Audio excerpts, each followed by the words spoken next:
سرخط مهمترین خبرها: طالبان پخش برنامه‌های رادیوی آزادی را منع کردند، نایب سابق پرزیدنت تاجیکستان را در تاشکند دفن کردند و داعش نام رهبر نوش را اعلان کرد.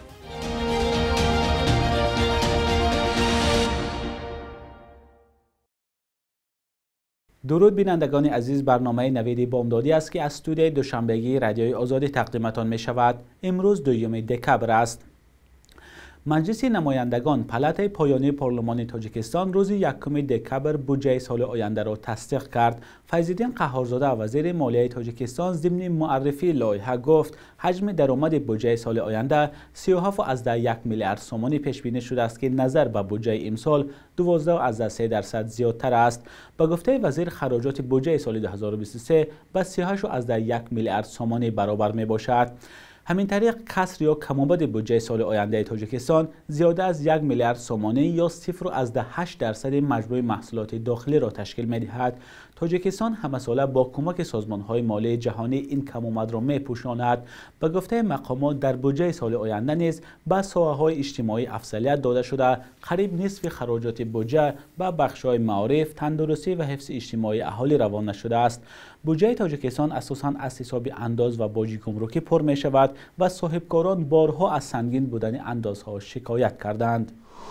حکومت طالبان در افغانستان از روز 1 دکبر پخش برنامه‌های رادیوی آزادی را در موج‌های AM و FM قطع کرده است. بخش دری و پشتوی رادیوی اروپای آزاد، رادیوی آزادی 24 ساعت در افغانستان برنامه رادیویی پخش می‌کند. جیمی فلای، پرزیدنت رادیوی اروپای آزاد، رادیوی آزادی، در واکنش به عملکرد طالبان گفت شیوه کار این رسانه تغییر نخواهد کرد و با هر وسیله ممکن به مردم افغانستان خبر درست رسانده خواهد شد. در خبرنامه رادیوی آزادی گفته می شود که رادیوی آزادی در افغانستان همه روزه درباره حقوق زنان به کار و تحصیل، مبارزه با تندگرایی، زندگی جوانان و جمعیت همجنسگرایان گزارش تهیه می کند.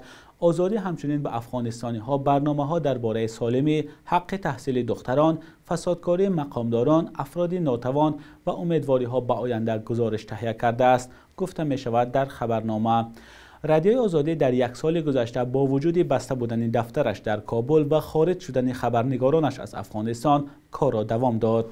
تاکسی برای راننده های سرخوش، تاکسی مخصوص برای زنان در دنیا کیهاست خدمت می رساند و گپی نوی نیست.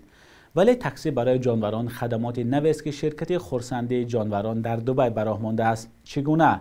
در گزارش همکارم طاهر سفر می‌بینیم. شما در دبی هستید و سگتون بیمار شد؟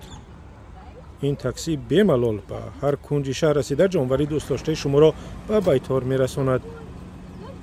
راننده شویت بهاتیا که شب و روز سری چنبری ماشین است، سگ و گربه را به همراهی صاحبش هم تا جای ضروری می‌برد.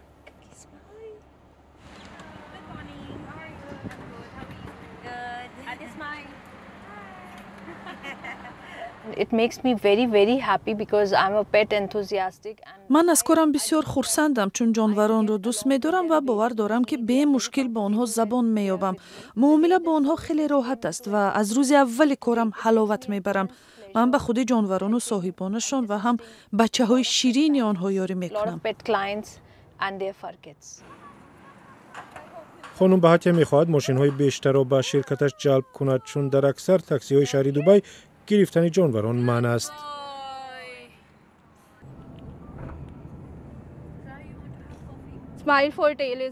شرکت خرسندی جانوران برای صاحبان بی‌ماشینشان و یا آنهایی که ناعلاجند خیلی کمک می‌کند و سگ و گربه ها را به هر جای ضروری می‌رساند. نرزالله دوستوف، سابق نایب پرزیدنت تاجیکستان، بر اثر بیماری طولانی در 82 سالگی در ازبکستان درگذشت. او را اولین ماه نوامبر امسال در شهر تاشکند دفن کردند ولی خبر مرگ او نورسانه شد. نرزالله دوستوف از سال 1998 به این طرف در ازبکستان به سر می‌برد و او را از همراهان پالکونیک آشوبگر محمود خدایبردیف می‌دانند. وزارت کارهای داخلی تاجیکستان او را به گمان تلاش تبادلات دولتی، سرنگونی حاکمیت و آشوب مسلحانه جستجو می‌کرد. میرحسین نظریف رئیس پیشین حزب سوسیالیستی تاجیکستان روز 30 نوامبر به رادیوی آزادی گفت نرزالله دوسوف از بیماری سرطان ففتید و هفته پیش یاد بودش در تاشکند صورت گرفت. نرزالله دوسوف در ماه دکبر سال 1991 نایب پرزیدنت تاجیکستان تعیین شد و پس از فشار نیروهای اپوزیسیا در ماه می سال 1991 به استعفا رفت. او در سال 1994 بر اثر یک سوءقصد در دوشنبه زخمی شده بود. در سال 1998 بعد آشوب پالکوونیک محمود خدایبردیف تاجیکستان را ترک کرد. گروه تندروی دولت اسلامی یا خود داعش که در بیشتر کشورها سازمان تروریستی اعلان شده است، روز چهارشنبه از هلاکت رهبر خود ابوحسن الهاشمی القریشی خبر داد. خبرگزاری ریترز با استناد به صحیفه مربوط داعش در شبکه‌های اجتماعی اطلاع داده است که رهبر این سازمان تروریستی در نتیجه زدوخورد مسلحانه جان باخته است. درباره در کجا و کی رخ دادن این حادثه چیزی گفتن نشده است. نفر با نام ابوحسین الحسینی القریشی رهبر نوی گروه تعیین گشته است. این الکی سومین رهبر داعش با نسب القریشی است و القریشی ظاهرا تخلص است. ابوحسن الهاشمی القریشی سومین رهبر داعش است که کشته می شود. رهبر نخستین این گروه ابوبکر بغدادی و رهبر دوم ابو ابراهیم الهاشمی در نتیجه عملیات نیروهای آمریکایی کشته شدند. اداره آب و هواشناسی تاجیکستان میگوید روز 2 دکبر در بسیار منطقه های کشور بارشات باران و برف پیشگویی می شود. طبق پیشگویی آب و هواشناسان در شهر دوشنبه هوا ابرناک شده، روزانه در بعضی حالتها باران های سخت می بارد. در ناحیه های تابع مرکز باشد در وادی ها باران و در منطقه های کوهی باریدن برف و فرآمدن تمن پیشگویی می شود. با گفته هواشناسان در ولایت های بدخشان، سوخت و ختلان هم باریدن باران و بعضاً برف پیشگویی می شود.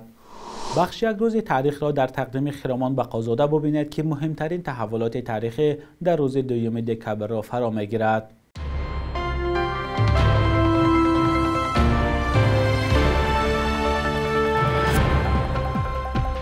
2 декабр бо қарори Созмони Милали Муттаҳид ҳамчун рӯзи байналмилалии мубориза бо ғуломдорӣ аст ки алайҳи ҳама намуд шаклҳои муосири ғуломдориву истисмори инсон, аз ҷумла истисмори ҷинсӣ, кори кӯдакон, издивоҷи иҷборӣ ва ҷалби иҷбории кӯдакон ба низоҳои мусаллаҳона эҷод шудааст.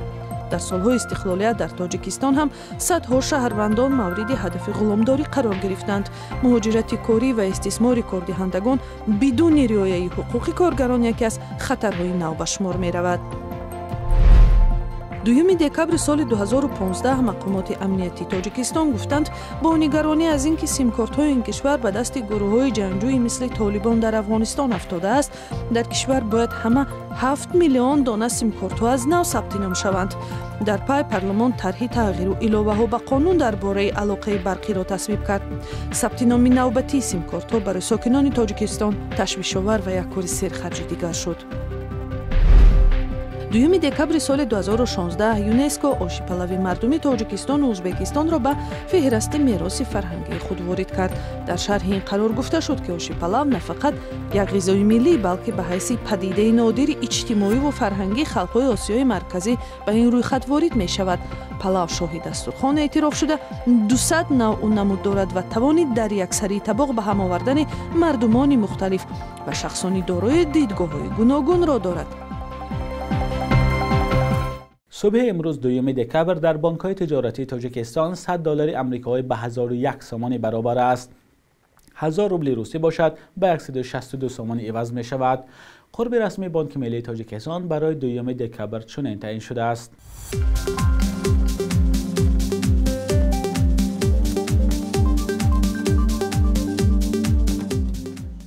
بینندگان عزیز، این آخرین برنامه نوید در هفته روان بود. روزهای استراحت هم سامانه رادیوی آزادی با نشان azadi.org با آخرین خبرها در خدمت شماست. برایتان استراحتی خوشخواهانه. خدا نگهدار.